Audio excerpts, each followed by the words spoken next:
Tolong ya Allah, air susu ibu yang mengalir di seluruh tubuh jasad kami, jadikan itu semua sebagai asbab dosa-dosa ibu diampunkan ya Allah.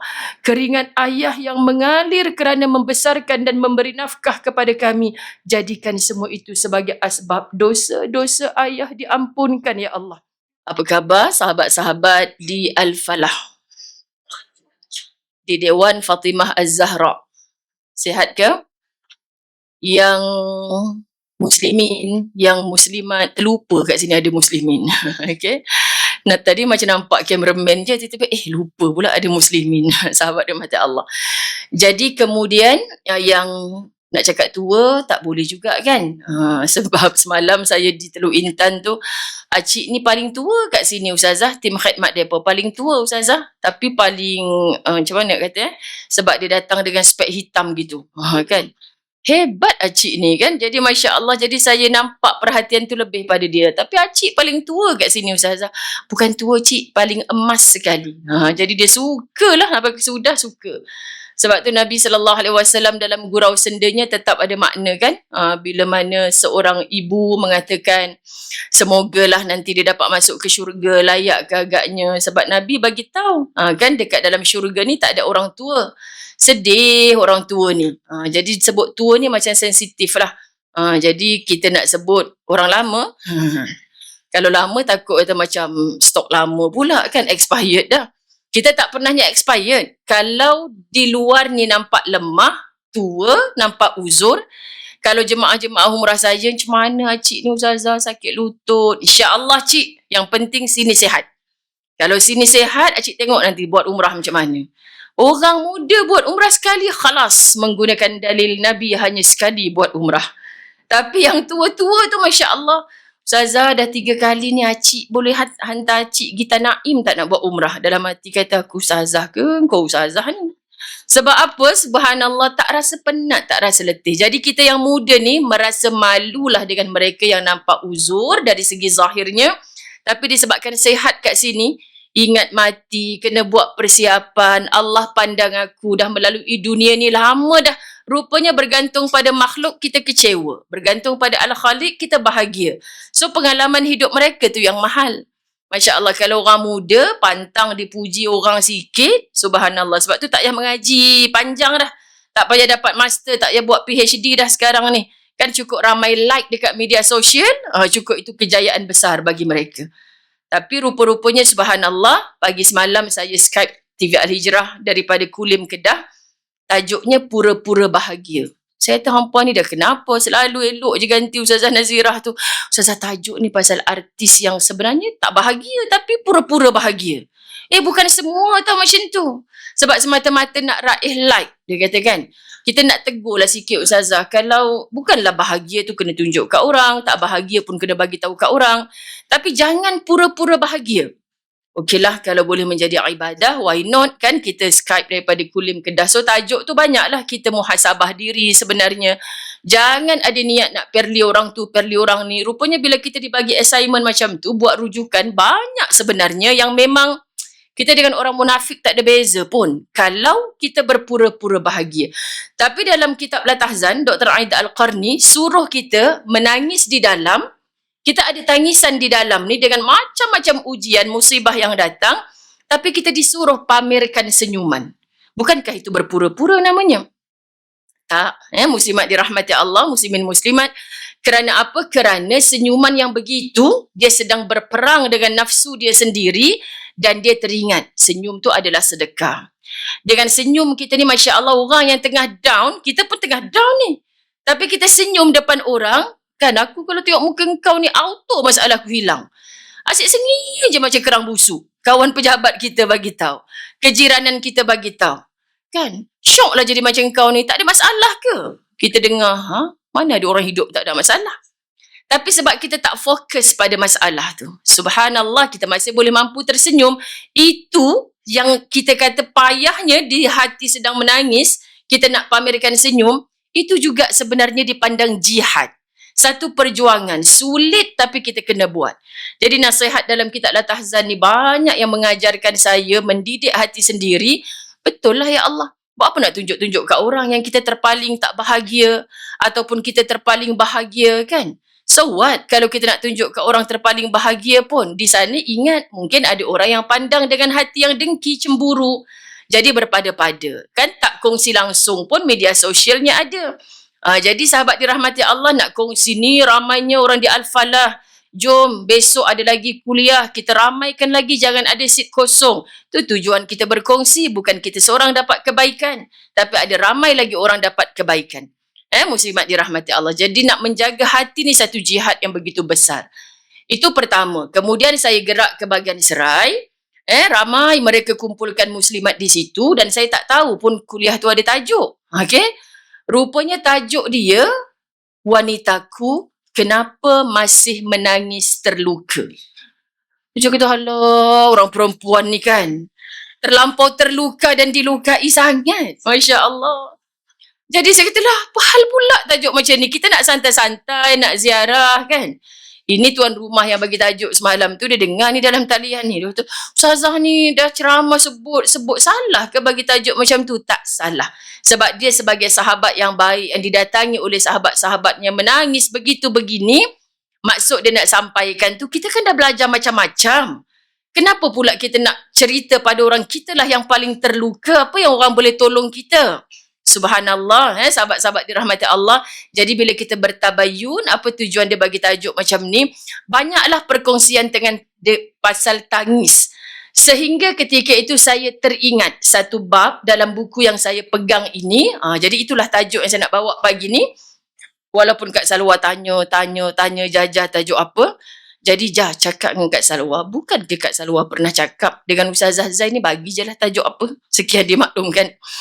Jadi sahabat dirahmati Allah, saya teringat ada satu bab dalam kitab ni semalam. Jadi saya al-ilmu fil kutub, jauh saya bukan orang alim, bukan al-ilmu fis sudur, maka saya tak boleh memindahkan semua ilmu dalam kitab ni semalam sebab kitab ni tak bawa.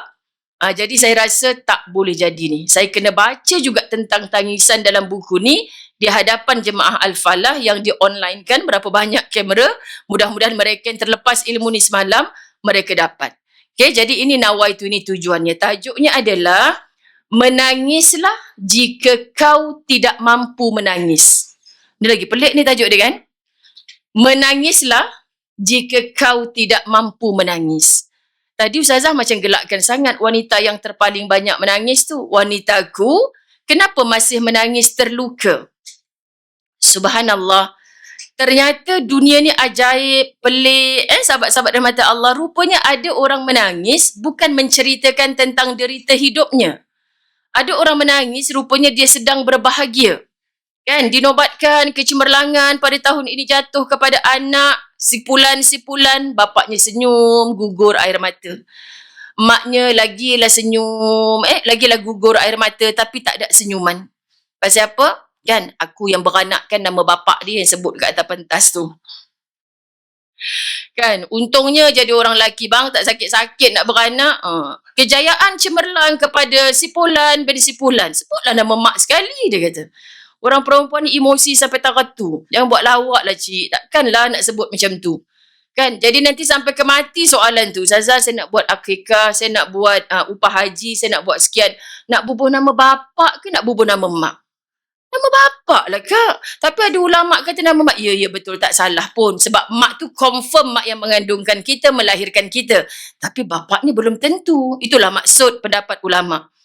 Tapi tak payahlah kita, bila orang tu tersembelih akikah atas nama cucu kita, tak sebut nama anak lelaki kita, sebut nama mak dia. Ini pun pendapat pening.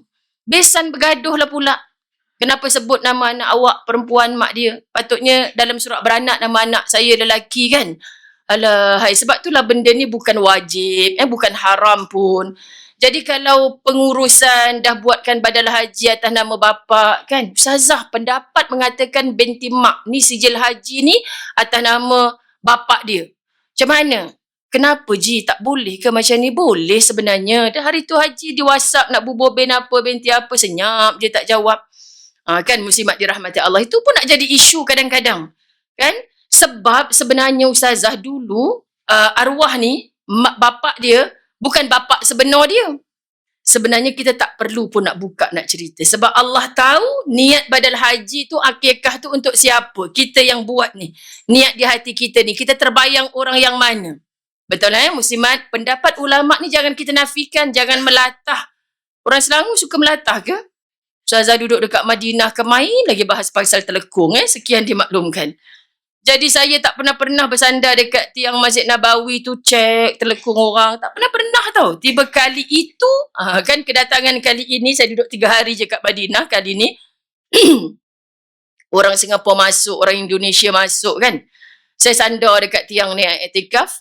Jadi bila dia masuk je rokok, saya tuli. Tak nampak pun baju dia. Kan? Bila dia sujud, kita pun condong. Tak nampak pun. Tak nampak. Rupanya bila saya buat lawak macam tu dalam kuliah online, ada seorang wanita komen, betul Ustazah, suami saya pun lepas isu tu, dia duduk belakang saya, masa rokok tengok, you tak nampak lah aurat you masa tengah pakai tu. So kalau tak nampak, khalas. Selesai. Yang tak habis-habis lagi sahabat rahmati Allah, ulama' silam kita tu salah belaka ke buat macam gitu? Kan kalau tidak, mestilah mereka dah tegur lama. Tak boleh bentuk jenis telekung macam ni, tak boleh. Jadi, yang menegur kita dalam bab itu sebab dengan ilmunya. Memang ada yang tak sedar aurat di sisi, di tepi tu tak diperhatikan. Dia pula yang kena kecam. Padahal orang alim tu, mufti kita ni, yang serba tak reti, habislah ustazah, keliru habis kita dah.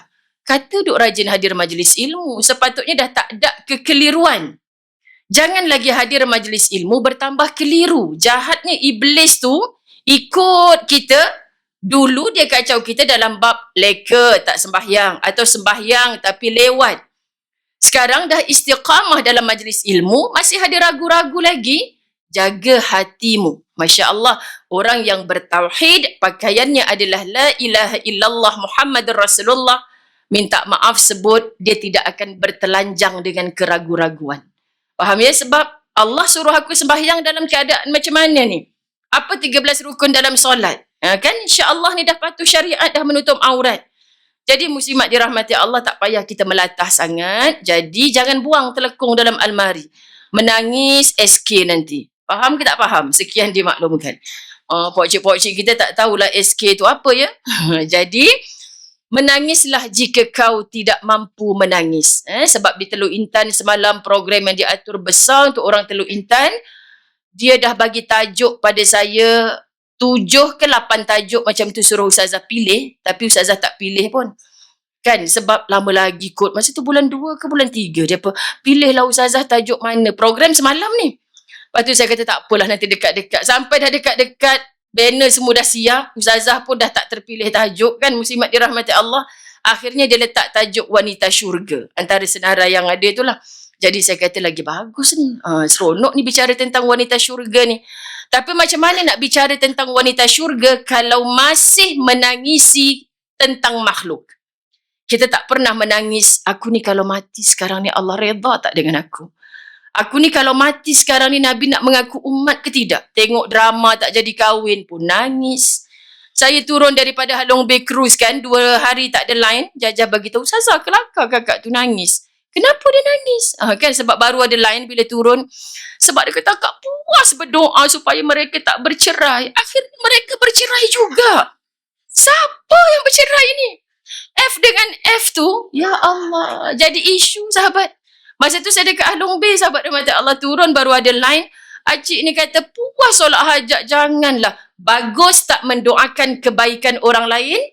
Jangan retak terbelah, biar retak tercantum semula, islah, damaikan, bagus tak? Bagus. Tapi andai terbelah, yakin sahaja jodoh mereka sampai situ. Moga baiklah juga selepas ini ya Allah. Bukan kita yang mencaci maki, aku tim A, yang ni tim B. Bukan. Tak ada kena mengena dengan kita pun. Hari ni kita disebukkan dengan cerita itu. Maulidur Rasul, saya di PICC dengan Nadir An-Nuri. Ya Allah, malu dengan Allah, sahabat dirahmati Allah bila dia cerita. Kami ni selalu disalah pandang, minta maaf. Orang Malaysia kadang-kadang pandang kami macam tak ada kehidupan, tak ada hiburan ke kat Gaza, tak ada pembangunan ke. Ada, kita tengok Gaza sebelum dibegitukan. Bangunan-bangunannya hebat juga. Sahabat dirahmati Allah, tak ketinggalan. Sebab di sana ramai orang pandai, kemajuan juga ada, Masya Allah. Artis pun ada. Tapi saya toleh macam tu sebab tengah-tengah moderator kan. Saya pandang dia macam tu. Dia kata, tapi penduduk Gaza tidaklah mengagungkan artis, semua bercerai, kahwin lagi, semua nak ambil tahu. Tak ada. Alamak, saya rasa macam nak duduk bawah kerusi dah. Hujur tak muat ibu-ibu. Syukur tak muat sebab rasa malu dengan apa yang kita. Kalau yang tak buat tu tak apa. Ini nak cakap mohon terasa ni kepada yang buat gitulah. Orang bercerai, kita yang sibuk. Allahu Akbar. Jadi malu. Dan di Gaza biasa saja kami melaungkan kegembiraan, berseronok, berpesta di tengah-tengah jalan. Bila mana apa? Bukan untuk menceritakan anak aku dapat straight A dalam SPM yang diumumkan semalam. Ada orang-orang kaya ni dia buat pesta-pesta begitu ke rakyat. Bila kita tanya dapat straight A ke anakmu? Ibarat bahasa mudah kita begitu. Idoklah, aku bersyukur kepada Allah kerana anak aku dah melepasi fasa sekolah menengah dalam usia yang begini sihat. Alhamdulillah. Jadi ayah dan ibu bersyukur kerana telah anak ini membesar dengan iman dalam umur 17 tahun, 18 tahun. Bukan kerana yang diraihkan hanya yang berjaya cemerlang membawa banyak A. Satu lagi deep bagi saya, kat sini sampai ada anak-anak terluka hanya kerana tak beri A kepada mak ayah dia. Saya memang daripada dulu Ustazah, saya bukan orang yang cemerlang. Sebab tu saya jauh hati dengan mak bapak saya. Ramai yang hadir majlis ilmu cerita macam tu. Kan bila pergi beraya rumah saudara-saudara, kawan-kawan mak datang, perlu ke cakap? Ni anak kau yang mana tak pernah nampak? Kan? Halah kau ni tanya. Dia ni asyik main bola je. Mana kau pernah jumpa dia? Belajarnya malas. Berasa hati dia muslimat dirahmati Allah kan? Jadi kesan. Bila nanti kita dah sakit, sahabat dirahmati Allah, bila nanti kita dah perlukan, mana yang cemerlang-cemerlang tu, rupa-rupanya mereka beralasan macam-macam. Sibuk lama, kita nak bersangka baik, anak aku memberi manfaat kepada ummah. Tapi syukur yang dulu tak cemerlang, yang aku tak pernah raihkan tu, hari ni yang basuh berak kencing aku. Ini kita tak sedar, muslimin muslimat dirahmati Allah.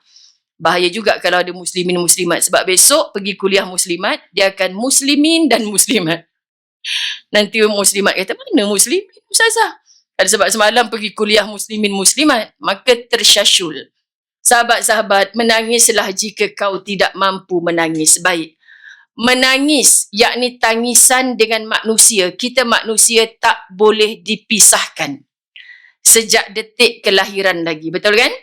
Bila mana seorang bayi dilahirkan tanpa tangis, yang paling resah bukan ibu dan ayahnya. Yang ahli, doktor, misi-misi, tepuk-tepuk ni kenapa? Rupanya perlu menangis tu. Masya Allah untuk oksigen sampai dengan baik. Ini perjalanan yang Allah bagi ilmu kepada mereka.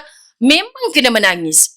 Lalu tangisan yang pertama, sepatutnya sahabat dirahmati Allah, kan seorang lelaki sang ayah mengazankan di telinga kanannya, mengiqamahkan di telinga kiri kalimah tauhid yang pertama sampai ke telinga, walaupun dia tak boleh bercakap apa lagi pun.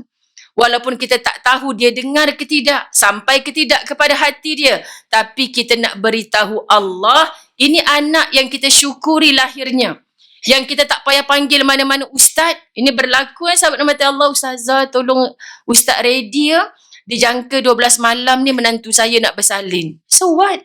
Ustaz ready ke 12 malam tak maaf. Ustazah ready untuk apa? Azan kat cucu dia. Jenuh ke 12 malam agak-agak lah cik kan. Sahabat rahmati Allah. Bab tahnik pun macam tu juga. Kadang-kadang dia bawa budak tu dah boleh gigit jari kita dah. Yang ni bukan tahnik dah cik, tahlil dah ni patutnya kata kan. Jadi muslimat dirahmati Allah, Allahu Akbar. Tangisan pertama itu ditafsirkan pelbagai. Kalau doktor kata macam mana, kalau ulama kata macam mana. Dan ada orang kata kenapa menangis? Sebab dia menangis membaca takdir hidup dia yang telah dibacakan ketika dia berada di alam roh. Allahu Akbar, sahabat dirahmati Allah. Jadi ibu-ibu dirahmati Allah, kita menangis bila mati anak tu rupanya bergelar jenazah. Jadi mayat dah Ustazah. Baru-baru ni saya pujuk seorang ibu, kandungan pertama, 7 bulan lahir, ingatkan sihat. Rupa-rupanya mayat bayi yang dikendung, tak lama dibawa ke perkuburan. Anak pertama yang dah prepare semua dah untuk kelahirannya.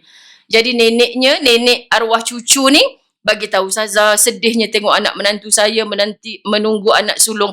Faham sangat Kak? Faham. Jadi kita nak pujuk dia tu sebab dia ingatkan yang lahir tu adalah bayi yang hidup.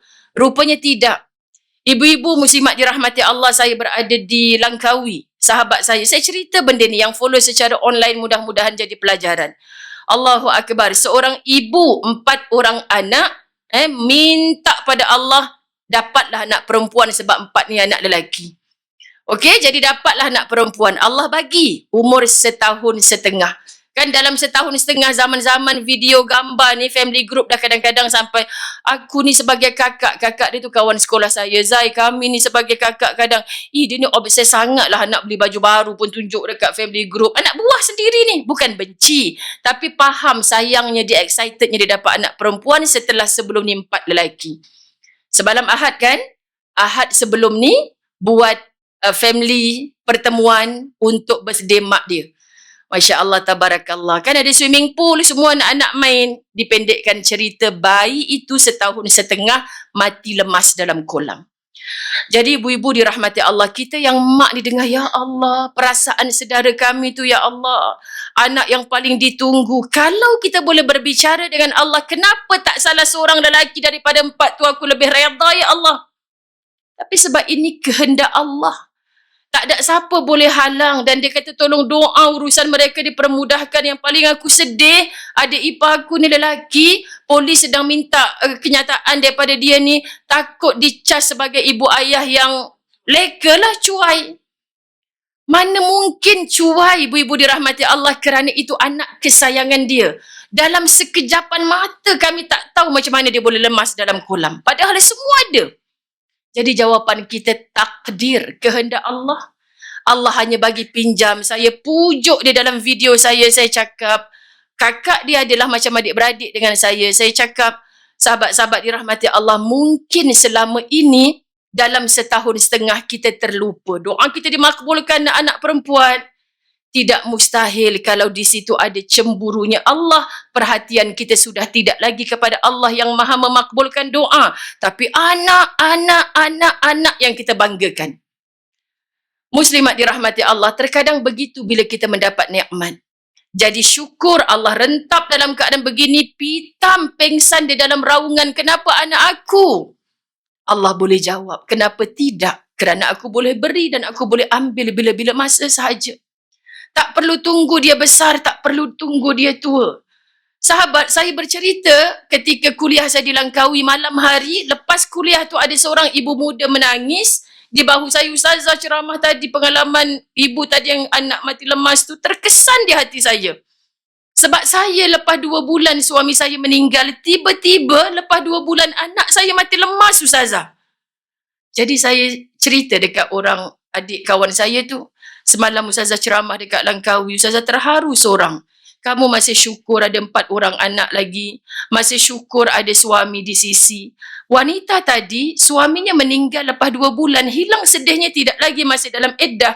Anaknya pula mati lemas. Bayangkan dia nak menerima. Jadi kita kena faham dalam hidup ini bukan kita yang menangis seorang-seorang. Bukan kita yang diuji seorang-seorang. Semua orang melalui fasa-fasa ujian yang Allah kata engkau mampu. Hari ini kita rasa kita tak mampu, kita lesu dengan ujian kita. Tapi kerana Allah Subhanahu Wa Taala, kita bangkit. Menangislah orang-orang yang diuji. Tapi jangan menangis sepanjang bulan, sepanjang tahun, sampai kita mati, turut mati dengan orang-orang yang disayang sebelum datang ajal kita. Mereka tu mati kerana ajalnya sampai. Kita jangan mati sebelum ajal kita sampai. Betul kita lemah. Betul kita menangis, tapi adakah tangisan yang putus asa daripada rahmat Allah itu menjadi ibadah? Tidak. Jadi dalam fasa kita dilahirkan tadi menangis, dalam fasa kita dah sempurna akal melalui usia 20-an, 30-an, 40-an, sedar-sedar 70-an. Ibu-ibu, kita kalau yang umur 70-an ni, rasa macam baru semalam je sambut birthday ke-21, betul kan? Tapi ya Allah Tuhan, pantasnya masa berlalu. Dan kita macam tak percaya ketika umur 30 kita diuji begini, kita boleh lalui. Ketika kita diuji 50, kita menangis berminggu-minggu, tapi hari ini kita masih boleh tersenyum bahagia. Siapa yang berikan rasa itu kepada kita? Allah. Dan bagaimana kita boleh meneruskan kehidupan walau orang yang kita sayang dah tak ada dalam kehidupan kita itu? Siapa yang memberi kita kekuatan? Allah. Kita tetap menangis dalam Fatihah kita, dalam doa kita kerana kerinduan yang tidak bertepi. Tapi menjadi satu semangat untuk menambah ibadat kerana kita tahu kalau dia dulu mati dalam iman, kita kekalkan keimanan sampai mati, akan ada pertemuan lagi dan lagi tanpa ada pisah-pisahnya selepas mati. Dan insya-Allah sampai ke syurga Firdaus. Allahu Akbar. Tapi kalau orang yang berjaya, setan kata tengok, laki kau yang baik pula Allah ambil. Kenapa yang penagih dadah hujung jalan tu tak mati-mati pun lagi dia menyusahkan bini dia? Sahabat dirahmati Allah, kita berputus asa dari rahman Allah. Kita takkan bangkit daripada segala masalah ujian yang Allah beri dalam kehidupan kita. Jadikan tangisan kita ni ibadah. Jangan sampai kamu menangis kerana hilang anak tu saja. Terlupa untuk menangisi. Mungkin aku dah banyak lupa dengan kau selama 1.5 tahun ni, ya Allah. Aku bertaubat kepadamu, ya Allah. Anak aku tu confirm syurga dan dia boleh menarik ibu dan ayahnya. Tapi nak ditarik bagaimana kalau iman kita longgar? Nak ditarik bagaimana kalau kita kata tak payah dah pakai tudung, tak payah dah solat, siapa suruh ambil anak aku? Iblis punya cerita ni. Subhanallah, sahabat dirahmati Allah. Jadi kita memang menangis yang jadi ibadah bila kita serahkan kepada Allah. Sampailah kita dimatikan oleh Allah. Ingat ya sahabat, ada hukama berpesan begini. Ketika dilahirkan ke dunia, kau menangis. Betul kan? Kita pernah menjadi bayi. Kita pernah kecil. Kita pernah kurus. Betul kan ibu-ibu tak berapa nak kurus macam saya ni? Bila nak kurus Ustazah, saya pernah kurus kak. Pernah kecil jadi baby dulu, pernah. Jadi tak payah tanya-tanya lagi, sekian dimaklumkan. Jadi ketika dilahirkan di dunia, kau menangis, orang lain ketawa. Betul kan? Mak, ayah yang tadi doktor kata, tepuk-tepuk, kenapa doktor ada masalah ke anak saya? Bila dengar jeritan tangis yang pertama, senyum. Kenyit-kenyit mata suaminya. Boleh kot yang dapat adik lagi, sabar dulu bang. Kan? Maknya pun hilang sakit tiba-tiba. Lega Allah bagi nyawa pada anak tu sempurna lahirnya. Saya kan handle kes dengar di TV Al-Hijrah yang seorang wanita berkahwin dengan lelaki Sabah ke mana. Yang tengah dia mengandung, didera oleh suami. Muslimat dirahmati Allah dan suaminya dipenjarakan. Tapi kuasa Allah dalam dia meneruskan kandungan itu dia koma. Sekarang peristiwa tu dah 3 tahun. Viral isu ni dulu. Peristiwa tu dah 3 tahun. Saya dah pergi ziarah dah baby dia yang lahir sempurna. Lahir sempurna bayi ni. Jadi saya kata sempurna. Semalam keluar dekat TV Al-Hijrah, budak ni dah usia 3 tahun. Rupa-rupanya budak ni kategori OKU. Tak boleh bercakap, tak boleh berjalan. Baru dapat trace lah sahabat dirahmati Allah. Jadi kita kata apa Tuhan? Mak ni masih dalam koma. Adiknya yang uruskan dah 3 tahun kerana dipukul oleh suami ketika mengandung.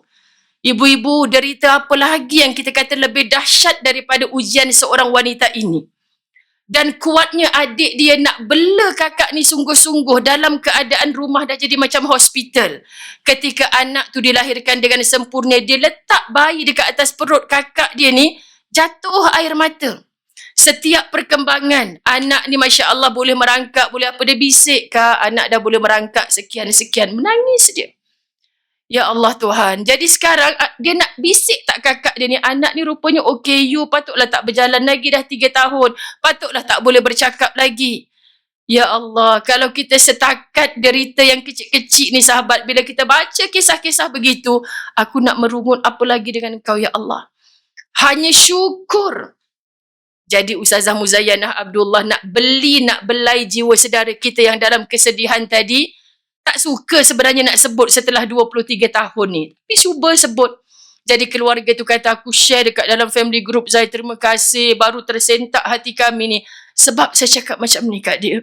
Syukur dulu pernah mengandung. Dipanggil anak-anakmu sebagai ibu, sebagai mama, sebagai umi. Di sana ada ramai orang minta jodoh tak dapat jodoh. Di sana ada ramai orang berjodoh minta zuriat, Allah tak bagi gelaran ibu kepada dia. Syukur dulu yang 4 orang tu insya-Allah. Kalau arwah bapak saya dulu, bapak paling syukur 5 anak lelaki, yang nombor 2 meninggal masa kecil, tinggal 4 lelaki. Dalam kepala bapak ni kata aku mati nanti setiap penjuru keranda anak lelaki yang usung.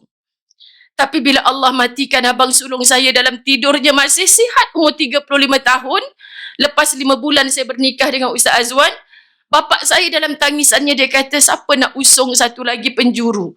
Anak lelaki tinggal 3. Jadi Ustaz Azwan peluk belakang. Pak, saya kan ada. InsyaAllah bapak jangan risau apa-apa pun. Masya Allah, muslimin muslimat. Maksud kita nak redakan hati orang dengan macam-macam cerita. Jadi saya sebut kepada adik yang seorang ni, saya kata, syukur masih ada 4 orang anak lelaki nak gelar kamu sebagai ibu, panggil kamu sebagai ibu. Di sana ada ramai wanita yang masih menangis doanya nak anak belum dimakbulkan. Jadi kalau kita bersyukur dulu, kita akan jumpa dengan bahagia. Tapi kalau kamu hanya nampak yang itu bagaimana 4 orang ni pembesarannya, dia perlukan kamu sebagai ibu. Betul kan muslimat dirahmati Allah? Suka tak suka hidup perlu diteruskan. Saya mengambil barakah majlis ilmu yang ramai ni, tolong doakan saudara kita tu kuat. InsyaAllah. Sahabat-sahabat dirahmati Allah, anak tunggal perempuan bongsu yang dinanti-nanti selama ini, semoga dia terus bersemangat membesarkan 4 orang anak lelakinya lagi. Ini antara cerita-cerita dalam masyarakat yang bikin kita bermuhasabah. Aku ni besar mana sangat masalah aku, ujian aku, ya Allah, sampai aku nak merungut tak berhenti-henti ni. Maka saya selalu mengajak syukur dulu sebelum kita merintih, meraung, marah-marah Allah. Kenapa takdir ni jadi begini padaku? Jadi dalam kita melalui fasa hidup 20-an, 40-an, sekarang dah 70-an ibu-ibu, berapa banyak dalam hidup ini sekejap kita ketawa, sekejap kita menangis. Betul kan ibu-ibu? Tapi kita ni selalunya Masya Allah, yang nangis tu je lah yang kita ingat. Sampai benda dah habis lama dah kan. Umur dah 70, abang tak ingat masa umur 20-an tu abang ada affair dengan siapa. Lah apa hal pula semata-mata aku tak pergi sembahyang Jumaat, aku sakit kaki, tak sihat. Memang abang tu malas. Dulu masa abang kena tangkap tu 50 tahun lepas, saya ingat lagi. Abang tak pergi sembahyang Jumaat kan, abang dating dengan perempuan tu. La ilaha illallah. Kata nak pimpin tangan sampai ke syurga. Sahabat-sahabat, itu air mata yang dulu, hapuslah. Hari ini berhaknya untuk kita menjalani bahagia bersama. Jadi ini yang kita nak sebut saat hidup memang bersulam tawa dan air mata. Dan jadikan tawa itu boleh menjadi ibadah. Kalau dalam gembiranya kita, kita turut menggembirakan orang lain. Ini lambang syukur seorang hamba. Dan bila kita menangis, ibu-ibu dirahmati Allah, bukan menangis kerana putus asa dari rahmat Allah. Kenapa suami aku je tak baik? Kenapa anak-anak aku je yang degil? Kenapa aku yang tak kaya macam orang lain? Ini orang putus asa dari rahmat Allah. Tapi tangisan kita tak pernah salah bila kita takut tak dapat redanya Allah. Ini saat kita hidup. Biarlah ketika kita meninggal dunia pula, kan? Ingat, masa hidup jangan bagi orang menangis kerana perbuatan kita menzalimi orang, menganiaya orang. Tapi bila mati, sahabat-sahabat rahmat Allah, pastikan orang menangis kerana kematian kita. Jangan pula bila kita mati dikabarkan dalam WhatsApp group, Allah bang, lega dah jiran kita yang seketui ni. Mampu dah dia. Astaghfirullahaladzim. Pasal apa? Pasal hidup dia tu menyusahkan orang. Orang seronok matinya. Orang tak guling-guling yem cakap salawat seronok tadilah. Tak, muslimat dirahmati Allah. Tapi maksudnya orang tak nak ziarah, orang tak rasa sedih, orang tak nak mendoakan Allahumma ghafir laha. Pasal apa? Pasal elok lah. Sebab kata Nabi SAW, orang mati ni, muslimat dirahmati Allah, ada 2 je. Pertama, dia berehat dari penatnya dia selama berada di dunia ni. Buat baik. Beribadah, penat. Ni pagi majlis ilmu, satgi rehat sekejap, petang nak join tu pula. Tengah malam ada gotong royong ke apa, nak pergi masjid, surau, tolong basuh pinggan. Contoh kan. Penat kita ni. Tapi kalau niatkan lillah, hilang lelah. Sahabat-sahabat dirahmati Allah, kita penat. Dan orang seronok. Siapa yang meninggal tu kak? Yang paling rajin basuh pinggan bila kita lepas makan-makan kat surau tu Ustazah. Tak ada dah siapa nak basuh pinggan. Ini sebenarnya lepas mati yang orang kenang, yang orang ingat. Orang menangisi kematian kita muslimat. Tapi jangan sampai bila kita mati, kan tu yang selalu pantang kalau nasi berani kambing, dia tambah 3 kali Ustazah. Jangan sampai macam tu ibu-ibu dirahmati Allah. Tak cukup dengan tu bawa tapuai daripada rumah. Geram saya. Orang lain tak makan lagi. Jangan ibu-ibu. Jadi menangis yang mana? Saat lahir pun kita menangis. Saat hidup pun ada selang-seli antara tawa dan air mata. Saat mati, jangan biarkan orang berketawa, tapi biarkan orang menangis. Kerana sayang akan kita. Kerana rindu akan kebaikan kita. InsyaAllah itulah kita, mudah-mudahan. Baik. Ada juga dituliskan dalam bab ini, menangis itu satu ibadah. Lagi tak faham kan? Muslimat dirahmati Allah, ada satu ayat dalam Al-Isra' 109. A'udzu billahi minasyaitonir rajim. Wa yakhruna lil adqani yabkuna wa yaziduhum khusyu'a. Mereka menyungkur atas muka mereka sambil menangis dan mereka bertambah khusyuk. Di hujung ayat ni ada tanda kubah masjid. Ini adalah ayat sajadah. Yang sunat kita baca sujud tilawah. Iblis bila tengok ayat-ayat tentang sujud rokok ni dia bacakan, lalu orang beriman ni sujud sunat kalau tak buat tak apa. Tapi kalau kita buat, kita dapat pahala yang besar. Sebab apa di sana Iblis kata, celakanya manusia disuruh sujud oleh Tuhannya, dia terus bersujud. Dulu aku disuruh bersujud oleh Tuhanku, aku tak mau sujud. Jadi Iblis ni dia bukan halang kita buat kerja. Bukan halang kita buat ibadah. Tak pernah lagi kan kita berdiri atas sejadah, tiba-tiba macam ada orang rentap sejadah saya ni Ustazah. Baik saya tak tertongging. Ni setan lah ni punya kerja.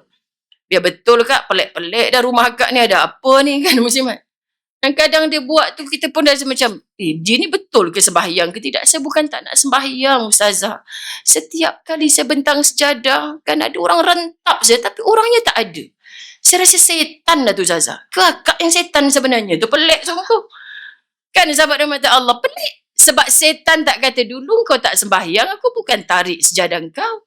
Aku bukan bakar telekor yang kau nak pakai tu, tak. Semua ada lengkap, kau yang tak nak. Aku cuma leka-lekakan nantilah kan. Relax lah, kau pergi holiday jauh ni kan. Sibuk fikir takdim, takhir. Tak payah je lah, 4 hari je pun. Allahu Akbar.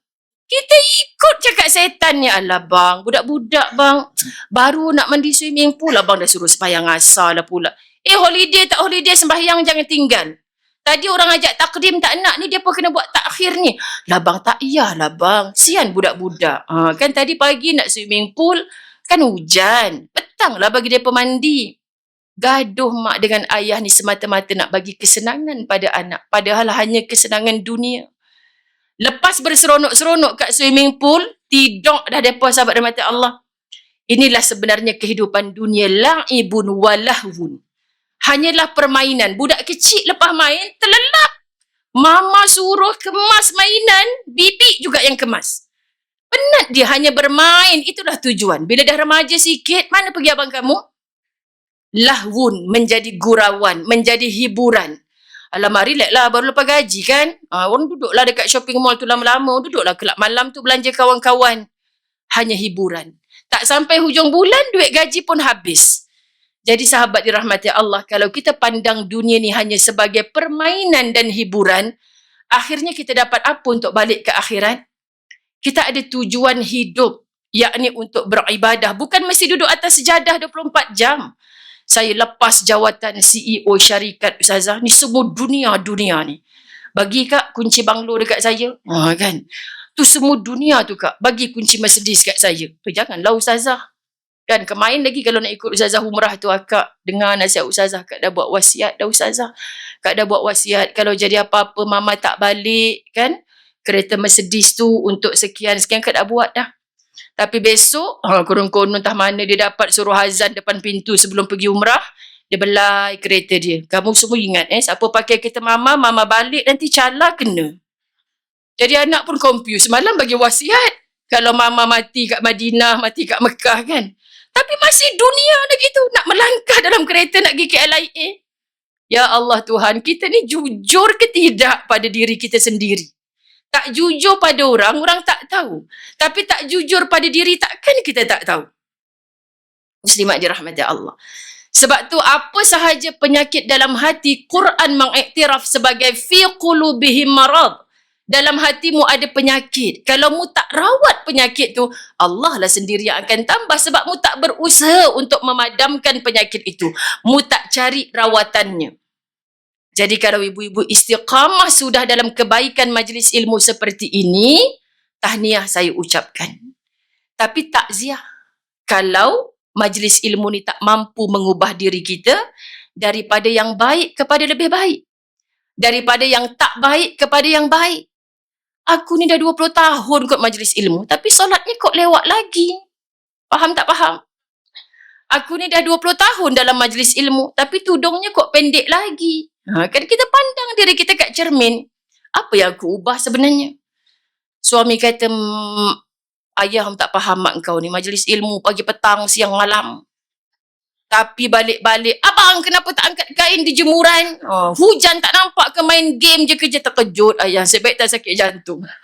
Itu majlis ilmu tu 20 tahun lamanya. Sahabat rahmat Allah. Allahu Akbar Tuhan. Apa yang kita ubah sebenarnya ibu-ibu? Aku tak suka dengan ceramah ustazah ni, asyik defend orang lelaki je mereka kata. Ada orang cakap macam gitulah. Tapi sebenarnya hakikat kita sedang berbicara tentang diri kita sendiri. Sebab kita nak ke syurga, kata Nabi, hanya ikut ummahatul mukminat, ramai sebenarnya. Tapi dalam satu hadis yang diiktiraf yang Nabi sebut, Siti Asia, Khadijah dulu kan, yang terutama, Khadijah Al-Kubra, Sayyidatina Khadijah Al-Kubra.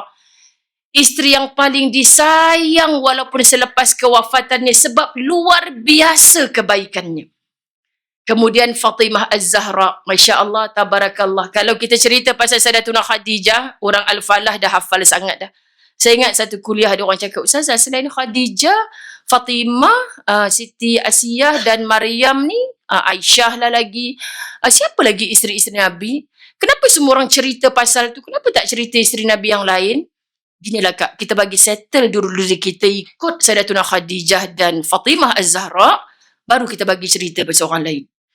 Khadijah tu dah habis ikut ke belum? Taklah. Khadijah tu laki dia tak balik 3 hari 4 hari duduk atas tu. Lepas tu kalau tak balik, ambil makanan bekalan baru, dia pergi naik bukit Jabal Nur tu hantar makanan. Lepas tu masa malaikat Jibril turun buat pertama kalinya, Iqra' bismi rabbikal ladzi khalaq, balik dengan menggigil ketakutan tubuh, zammiluni, selimutkan aku. Tak banyak tanya. Duduk kat atas tu 4 hari tak balik-balik. Buat apa? Tak ada. Tengah-tengah hari minta selimut pasal apa? Kita ni argue dulu, gaduh dulu, sahabat dirahmati Allah. Kan? Bila di dalam ketakutan, aku percaya Muhammad tak pernah menyakiti orang lain. Pasti dibantu oleh Tuhannya. Muhammad selalu memudahkan urusan orang lain. Kalau suami kita ada masalah di pejabat, baliknya, bang, orang zalim macam mana ke abang? Ya Allah. Orang tu akan dapat balasan jahat dari Allah. Kita tak payah balas jahat. Sebab apa? Sebab memang abang ni bos yang baik. Saya tahu. Mustahil Allah nak biarkan abang. Sejuk tak sikit hati dia? Tapi kalau isteri sahabat dirahmati Allah yang mana bang? Bercakap tak sedar diri. Gaji kita yang bagi. Dia zalim pula ke abang. Mana? Abang ni memang macam ni. Diam je. Biar saya yang sekeh kepala dia. Kita pula lebih-lebih. Allahu Akbar ya Karim. Sebab kadang-kadang orang perempuan ni subhanallah. Bila dia ceritakan tentang Sayyidatuna Khadijah, Fatimah Az-Zahra. Dia kata Khadijah tu ustazah, suaminya Rasulullah tahu. Kan? Okey, saya nak cerita tentang Siti Asiyah. Tengok bijaksananya Allah menyusun. Siapa? Suaminya Fir'aun. Subhanallah, tapi masih ahli syurga. Suami akak ada jahat macam Fir'aun. Hiduplah baik sikit. InsyaAllah kita layak. Sahabat dirahmati Allah. Fatimah Az-Zahra. Kemudian sahabat dirahmati Allah, Maryam. Kita terpaling rasa difitnah, dicela, dicaci. Maryam tersakiti kerana apa? Dia orang baik sangat. Kenapa Allah letakkan rahimnya mengandung Nabi Isa AS yang orang tuduh begitu dahsyat, tapi tengok pembelaan Allah, satu mukjizat besar bila Nabi Isa boleh bercakap pada usia kecil. Pelik ustazah, macam ajaib je baby ni. Bukan ajaib. Ini maha besarnya Allah. Kita tak adalah yang nama-nama Maryam ni mengharapkan cucu kita defend kita sagi umur 1 bulan, 2 bulan kan? Tak ada. Tapi maksud nak ceritanya, pembelaan Allah ni kadang tak terfikir. Pembelaan Allah kepada akidah Nabi Ibrahim AS, bagaimana hebatnya. Dia boleh pesan je dekat api yang sifatnya membakar. Ya Allah, wahai api, sejuklah kamu ketika tubuh Ibrahim berada di dalamnya. Kan jadi pelik. Dibakar dalam api tapi boleh keluar elok-elok sihat sahaja. Kerana api pun makhluk Allah. Jadi bila kita yakin semua ni makhluk, Ustazah naik pentas ceramah depan ustazah ada 1,000 orang. Ustazah tak ketak ke depan ni semua VIP. Bohong tak ketak kak. Rasa nak terlondeh segala-gala ada. Tapi bila fikir, ya Allah aku hamba, mereka pun hamba, ya Allah. Jangan pandang dia punya pangkat-pangkat segala, ya Allah. Kita semua hamba yang mendambakan redanya Allah pada kita. Sahabat, kita bukan nak bercakap suruh orang follow kita. Kita nak bercakap suruh Allah tundukkan hati mereka untuk follow Allah dan Rasulullah. Tak follow kita pendosa ni tak apa. Jangan tak follow Rasulullah. Noktah. Jadi yang kita cakapkan ini belum tentu kita mampu buat semua. Sama macam kita nasihat anak-anak kita. Allah, aku nak bagi nasihat pemalu, ya Allah. Dulu aku buat dosa yang sama, ya Allah. Tapi kan kita sudah banyak bertaubat kepada Allah. Jangan anak aku ulang lagi dosa yang sama ni, ya Allah. Ini orang hebat. Sebab tu dia tak rasa malu dengan orang lain, tapi dia rasa malu dengan Allah kalau anaknya menyambung dosa yang dia pernah buat dulu. Allahu Akbar, sahabat. Ini iman. Jadi kita ambil apa yang Allah Subhanahu Wa Taala bagi tahu kepada kita, terus bila diperintahkan sujud, sungkurkan dirimu. Tak payah banyak cakap. Tapi ustazah, kenapa ustazah? Kenapa kena sembahyang? Kenapa kena tawaf ni panas-panas, tak boleh ke buat 4 keliling ustazah? Kenapa mesti 7 juga? Kita jumpa perkataan macam ni sahabat. Bayar package umrah mahal-mahal. Kalau musim sejuk, okey lah ustazah ni. Musim panas ni 4 tak boleh ke ustazah diskaun sikit? Dia ni bergurau apa ni sebenarnya? Kadang-kadang pelik lah ustazah. Kita buat apa sebenarnya daripada sofa ke Marwah, jalan, tak ada apa. Allahu Akbar. Kenapa Umar Al-Khattab bercakap dengan batu Hajarul Aswad? Kalau tak kerana Muhammad cium kau, aku pun takkan cium kau. Minta maaf, bahasa mudah kita nak faham. Mesti dalam kepala Umar kata macam kerja bodoh je. Tapi dia tak sebut di lisan. Hanya kerana Muhammad pernah buat itu, aku akan jadikan ini sebagai ikutan. Jadi kalau Islam yang betul-betul, kita bukan macam belajar eksperimen. Kalau buat A, keputusannya B, B plus C jadi D. Tak. Jawapannya Allah kata apa? Nabi nak yang bagaimana? Minta maaf, saya banyak sebut benda ni di banyak tempat, ibu-ibu dirahmati Allah. Sebab tu kita kadang-kadang para asatizah berbahas, kenapa ya yang terjebak dengan ajaran sesat ni adalah banyak golongan profesional yang mengaji tinggi, terlampau mengkaji sangat benda yang Allah tak bagi kaji. Saya minta maaf. Jarang berlaku pada orang-orang yang tak mengaji universiti pun. Mak saya orang tak pergi sekolah. Apa lagi yang kita nak buat dalam hidup ni? La ilaha illallah. Mak, tak ada zikir lain. Banyak lagi ni orang ajar zikir baru. Kau tak apalah ngaji universiti, kau senang nak hafal. Mak tak tahu apa-apa. Mak tahu la ilaha illallah je. Biar mak mati dalam kalimah ni. Saya menjadi saksi. Apa yang dia amal, walaupun seringkas itu, tapi dia nak mati dengan kalimah tu. Walaupun dia bukan orang bersekolah tinggi, mak. Apa kata mak kita buat bisnes macam ni? Kan nanti orang bukan tahu pun kita tipu-tipu. Kau ingat Allah tu tidur? Simple. Ini akidah kita. Subhanallah. Tapi kalau semua tentang Allah dan Muhammad yang penuh dengan keajaiban bagi mata kita, tak sama. Takkanlah Nabi Muhammad boleh tengok satu peristiwa perang yang tidak disertai olehnya macam live streaming. Boleh tahu sekarang ni Hamzah sedang memegang pedang dari segi tangan kanan ke tangan kiri. Orang tengok Rasulullah ni macam duduk di medan jihad. Sebab apa? Sebab dia Rasulullah. Betul ke ustazah? Tak ada seorang pun pernah melihat najisnya Nabi. Sebab masa tu tak ada tandas, tak ada ni. Mulianya Nabi. Sampai ada riwayat yang menyatakan sahabat dirahmati Allah, orang pun tak pernah tengok kat mana. Sebab Allah jaga maksumnya Nabi SAW tarat tu. Tengoklah kot aku, je kat depan tu tak payah tandas. Tak adalah orang nampak aku kot. Kan orang kompom-kompom terlanggar terpijak, dia cari ni siapa punya kerja buat macam gini ni, tandas ada dia buang kat sini ni. Kan Nabi Muhammad tu boleh je ustazah. Boleh tak kita buat macam tu? Tak. Sahabat-sahabat dari mata Allah, dia sangat istimewa. Maka kita jangan kecewa bila orang yang kita follow tu, aku ingatkan baik sangat dia ni. Saya tak akan ikut dah kuliah ustaz tu ustazah. Kenapa kak? Kahwin lain rupanya. Geram saya lah. Salah ke dia mampu? Dia mampu kak? Ya Allah. Kan? Ustazah setuju. Tak bentang bukan suami ustazah. Kita balik yang kena. Sahabat dirahmati Allah. dia tak buat salah dengan kita. Yang kita pandai mengaji tu kerana dia, syukuri, follow dia. Mana ada manusia sempurna, kahwin lain tu bagi akak tak sempurna. Akak tahu dia tak mampu, kereta dia pakai tu pun akak bagi. Mungkin. Sahabat, sebenarnya kita ni tersilap. Bisikkan syaitan, bisikkan iblis, wa na'udzubillah min zalik, ibu-ibu dirahmati Allah. Berhati-hati dengan hati kita, khawatir sangat. Hati inilah yang nampak kita solat, puasa, zakat, sebagainya kita tunai, tapi akhirnya hati ini yang dibakar dulu dalam nerakanya Allah. Wa ma adraka mal hutamah. Bila ditanya apa sebenarnya hutamah tu, api yang jenis membakar hati dulu. Saya memang terkesan dengan surah ni. Sebab tu di mana-mana saya ulang. Sebab bila hati ni nak jahat je, munak ke nanti wa na'udzubillah dihumban dalam neraka. Dia tak bakar rambut yang mudah terbakar, tak bakar kulit. Tapi dia rentap hatimu dulu, hancur kerana hati inilah dulu kamu menyakiti orang lain, kamu menzalimi orang lain. Hati kamu yang busuk ni. So kita nak mengaku kita istiqamah dalam kebaikan, tapi hati kita membusuk. Baiknya Allah, dia tak letakkan transparent, nampak macam kaca, boleh tengok hati kita berulat yang busuk tadi tu. Tapi Allah maha bijaksana, disaluti dengan daging, disaluti dengan kulit yang menutup. Wajib pula kita tutup dengan baju kat dalam, tudung kat luar. Bayangkan asal kita keluar je, tutup hidung semua. Buat dosa apa semalam busuk sangat ni? Allah hijab muslimat. Tak ada orang tahu malam tadi kita buat dosa. Pada kita mengutuk orang tu semalam penuh dosa, aku jadi saksi. Mungkin ketika kita tidur berdengkur, dia sungkurkan dahi dia untuk bertaubat kepada Allah. Besok apa hak kita untuk kata, kau tahu malam tadi dia masuk kelab malam bawa perempuan lain. Minggu depan bersambung lagi, bulan depan bersambung lagi, sedangkan dia dah sebulan bertaubat kepada Allah.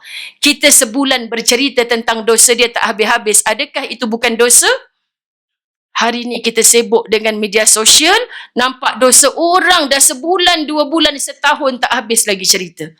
Sedangkan orang tu mungkin dah bertaubat, mungkin itu video lama, tapi kita masih membugarkan dosa kita, bercakap tentang orang lain hingga tak sempat nak cerita, nak cari dosa kita sendiri untuk ditaubati kepada Allah. Nabi SAW menyebutkan, saya baca terjemahan, 2 mata yang tidak akan disentuh oleh api neraka, 2 mata yang tidak akan disentuh oleh api neraka. Bukan 2 mata, 2 biji mata kita ni maksudnya. Jenis sepasang mata yang takkan disentuh oleh api neraka. Iaitu mata yang menangis kerana takut azab Allah. Sebab tu imam-imam Qiyamul Lail kita bila baca surah-surah Qiyam, bergetar suaranya kita kalau faham, turut menangis sama. Kerana apa? Dia baca tentang kiamat, dia baca tentang azab yang kita tak boleh lari kalau kita tak bertaubat kepada Allah. Jadi sahabat-sahabat dirahmati Allah, di keheningan malam begitu, pandainya imam-imam ini pilih surah-surah yang daripada juzuk 30 je. Tapi perhatikan terjemahan juzuk 30, banyak cerita tentang kiamat, bukan banyak cerita tentang nikmat. Subhanallah. Okay, jadi tanya, pernah tak kita menangis kerana takut azab Allah? Sebab tu doa khatam Quran kalau kita faham, ampunkan aku ya Allah yang tidak merasa takut nak menangis dengan ayat-ayat azab. Bila ayat-ayat rahmat pula, kan orang belajar tarannum ni, kalau ayat ni sesuai dengan lagu Nahwan, sebab dia sedih. Tapi orang-orang yang mahir lagu-lagu Quran, ayat ni ayat gembira yang dia baca sedih. Pasal apa? Faham tak faham? Tak adalah berdosa, tak adalah bersalah. Tapi ilmu Quran ni begitu dalam sampai taghatu ulama kita bahas. Masya Allah, tabarakallah. Dan satu lagi, mata yang berjaga ketika berjihad pada jalan Allah. Subhanallah, kita melihat perjuangan para syuhada di Gaza. Yang baru ketika ini kita mendengar, saya berada di Mekah. Sampai je Mekah, Allahu Akbar, Ustaz kata, yang pengganti kepada Ismail Haniyeh pun telah habis. Ya Allah, semalam kan baru kita terbaca, postmortem mengatakan 72 jam sebelum dia mati, dia tak masuk satu makanan dalam perut dia. 72 jam sebelum mati.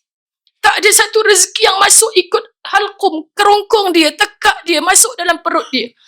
Ya Allah Tuhan, ini pejuang. Bukan menyebutkan dirinya sebagai pemimpin, Dia kenyang, rakyatnya lapar, sahabat dirahmati Allah. Semoga syurga tempatnya. Kita bila baca ni menangis Tuhan. Sedih. Kerana apa? Iman kita ni sekarang dalam bangunan yang begitu utuh, meruntuh. Saudara kita dalam bangunan yang runtuh, entah bila nak dibangun semula sahabat, tapi imannya semakin kukuh. Ini ahli syurga. So kita menangisi diri kita sebenarnya. Kalau kita nak menangisi mereka dah setahun kok tak ada makanan lebih dah. Setahun dah hidup seorang-seorang tanpa keluarga. Tapi kita baru sikit ujian Allah, kita dah tak sanggup. Subhanallah. Saya mohon izin untuk bermaraton tangisan berpahala. Ada banyak, tapi nanti kalau Kak Salwa rasa tak puas, jemput lagi sekali, kita detailkan. Tapi ingat untuk next tu kalau dia tanya tajuk apa, cakap kat Ustazah tangisan berpahala. Tapi takut masa tu ada orang ni tak datang. Kan selalu macam tu kan. Dia bukan ambil attendance siapa yang hadir, siapa tak hadir kan. Kelas mak-mak ni suka hati depoh lah. Kak Wah kenapa acik tu tak datang Kak Wah? Tahulah Ustazah appointment hospital kot. Tak boleh exam ni hari ni Kak Wah, suruh wajib semua datang. Exam apa ke bendanya kan. Kita datang sebab kita memang nak. Kalaulah takdir ajal aku dah dekat, ya Allah biar mati ketika pergi majlis ilmu. Biar mati ketika berada dalam majlis ilmu. Biar mati ketika balik dari majlis ilmu. Biar mati ketika beramal akan ilmu. Aku dah terlambat dah ya Allah. Muda-muda dulu aku tak buat. Jadi kita akan gagahkan diri kita dengan semangat yang begini insya-Allah. So pertama, tangisan berpahala adalah menangis kerana takut kepada Allah. Saya tak bahas, tapi ni orang bijak sini dan bijak sana belaka, insya-Allah faham. Kedua, menangis kerana rindu dan cinta akan Allah. Sahabat-sahabat, bila saya bawa jemaah umrah daripada Mekah ke Madinah atau airport Madinah, nak masuk Madinah dulu, saya ajak mereka cuba ibu-ibu kita berselawat macam-macam, tapi kita tak faham qasidah itu, qasidah ini, tak faham. Ada rasa apa? Sedapnya kompang dia, sedapnya dia, itu je dia tahunya. Kan cantiknya budak tu, itu je tahunya. Tapi cuba hayati sungguh-sungguh bila Ustazah ajak, Ya Rasulullah salamun alaik, kami rindu padamu.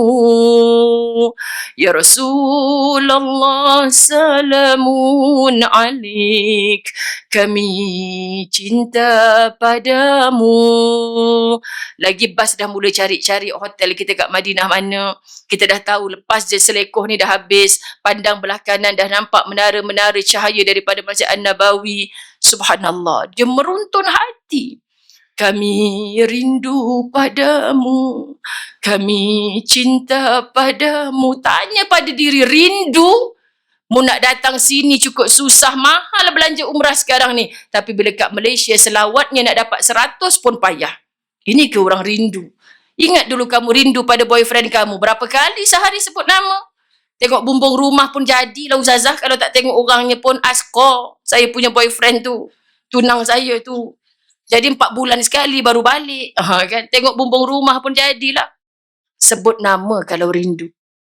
Sunnah Nabi SAW, buat banyak-banyak. Jangan rasa penat kalau tahu kita cinta pada Nabi. InsyaAllah layak kita berdiri bersama Nabi ketika kita berada di akhirat kelak. Amin. Menangis kerana rindu dan cinta akan Allah. Dan ketiga, menangis kerana kerinduan kepada Rasulullah. Itu yang Ustazah nak bahas tadi. Pernah tak kita menangis kerana rindu Rasulullah? Allahu Akbar. Bukan menangis kerana sedap suara orang kasidah tu. Ini pelik sangat kita kadang-kadang. Sahabat-sahabat dirahmati Allah, rindu nak jumpa Rasulullah. Keempat, menangis kerana belas kasihan dan rasa kasih kepada jenazah. Biasa kan? Hari ni pun saya on the way ke sini dapat berita anak murid saya meninggal dunia. Sahabat dirahmati Allah, saya ingat lagi Syawal hari tu kami bertemu, dia bisik kat telinga saya, Ustazah malu nak cakap tapi nak cakap juga. Kenapa Kak? Akak nak kahwin, ada orang masuk minang akak. Alhamdulillah. Suami dia meninggal kan? Alhamdulillah. Syawal hari tu kami jumpa, maknanya tak setahun lagi. Jadi kalau saya fikir, ya Allah, lelaki itu baru mengahwininya beberapa bulan, mungkin nak buat keputusan nak kahwin lagi ni, orang yang dah banyak umur kan? Ambil keputusan lama. Tapi sahabat-sahabat dirahmati Allah, bila dah jodoh, rupanya jodohnya berapa bulan sahaja. Subhanallah sahabat dirahmati Allah. Ni yang kita nak cerita, menangisi jenazah yang baik. Kalau kita ziarah kawan-kawan kita yang baik, kita jatuh air mata, jangan nangis. Lap-lap air mata. Kalau kena dekat jenazah nanti tak bahagia di alam barzah. Siapa kata? Kalau dia tak beramal soleh masih hidup, dia kompom tak bahagia. Bukan kerana air matamu. Tapi tak eloklah orang yang uruskan jenazah dah bedak-bedak dengan bedak sejuk. Tiba-tiba air matamu jatuh dah berpeta-peta macam peta apa pula jenazah tu kan. Kan timbul fitnah lain pula. Itu je tujuannya sebenarnya. Tak adalah kalau air mata kena dekat mak, nanti mak kena balon ke akhirat. Tak ada kena mengena. Pandai-pandai je itulah kan. So mengaji tak nak mengaji. Sekian dia maklumkan. Yang kelima, menangis kerana khawatir dan simpati akan nasib umat Islam. Ini yang berlaku di Gaza. Kita tak boleh hantar bantuan. Bukan Gaza sahaja sekarang, satu demi satu. Kita tak boleh nak hantar bala tentera senjata, tapi fahamlah kita kenapa Nabi kata senjata orang beriman adalah doa. Patut setahun mereka runtuh, sehari je Allah bagi taufan yang begitu dahsyat kepada neraka pula dah. Negara yang cuba meletakkan kesengsaraan kepada mereka, kata pakar-pakarnya nak membina semula kawasan itu sama macam kerugian yang ditanggung oleh Gaza. Faham ke tak faham muslimat dirahmati Allah? Allah boleh buat apa sahaja. Jadi khawatir dan simpati kepada nasib umat Islam. Keenam, menangis kerana membaca atau mendengar Quran. Kalau tak ada jiwa tadabbur, afala yatadabbaruna al-Quran, apakah kamu tak tadabbur akan Al-Quran? Macam mana nak datang rasa? Hanya dibaca dari kerongkongan naik ke atas, disedapkan. Tapi dari kerongkongan ke bawah, tidak pun kita nak apa, sahabat-sahabat rahmat Allah, datangkan rasa. Ini ayat azab, ini ayat rahmat, sahabat.